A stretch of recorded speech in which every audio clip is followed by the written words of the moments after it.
Nevidím žiadne iné východisko, než odísť z krajiny. Cestujúci na letisko Londýn Stansted od ponovu 21:30 číslo letu FD23 vystupujte k krajine bez... Ešte? Je to váš škufor, môžete ho otvoriť, prosím? A čo je toto, prosím vás? To je... moje srdce.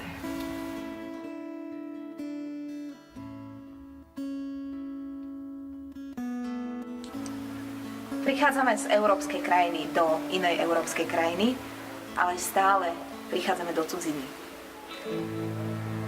Začíname žiť od znova. Musíme sa prispôsobiť novým podmienkam, ako keby sme doslova začínali nový život. A metafora, ktorú v hre používame, je, že my migranti sa učíme akoby žiť s polovičným srdcom.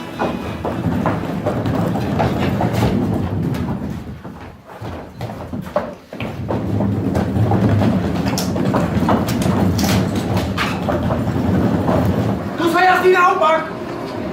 To čo je za palučinu? To je mapa metra? No koľko tu je černokov? Som na Jamajke alebo v Londýne? A že nemá pustíte na von? Čo je toto? Čo je toto? Čo je toto? Nemôže sa Hello, sorry, water please. Excuse me? What is this? No, careful. Sorry, only finding the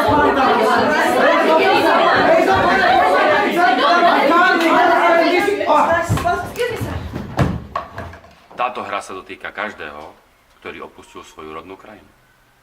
Či už kvôli hľadaniu šťastia, peňazí alebo kariéry. Naozaj odráža to, čo tu žijeme.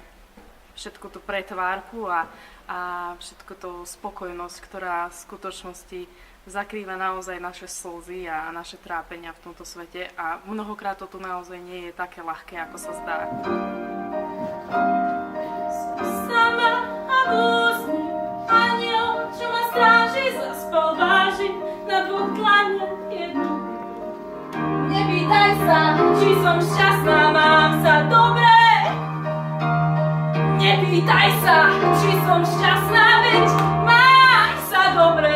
Mám sa dobre. Mám sa dobre. Mám sa dobre.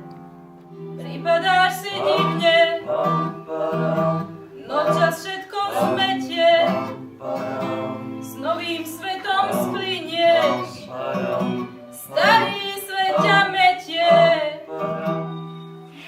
Táto hra je jedinečná tým, že je to osobná výpoveď zo životov hercov, ktorí ju hrajú a režisérky, ktorá ju pripravila.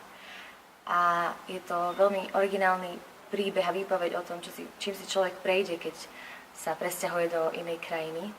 A práve na tejto ceste mnohokrát človeku pomôžu priatelia, pomôžu iní ľudia, takže to nie je len ťažké, môže to mať aj mnoho svetlých momentov a práve to sa snažíme ukázať v tejto hre, aj to je jedna z myšlienok tejto hry. Dáme čaláty, stejky, kejky, hodinky, sperky, nie sú fejky. Chcem len užiť, žiť a prežiť, veď iba makám, partím, bežím. Teraz jej kabelky sú šuky tu nám, myslieť ma nebaví, keď vyberám čoku. Tak ty si myslíš, že tento život je iba o tebe? Že iba ty máš problémy každý deň a ja šušlem. A sú tu ešte aj ostatní. Príď sa pozrieť, zašušleme si spolu na migrantské rapsódii. Príďte sa na nás pozrieť. Príďte sa pozrieť. Príďte sa pozrieť. Budeme radi.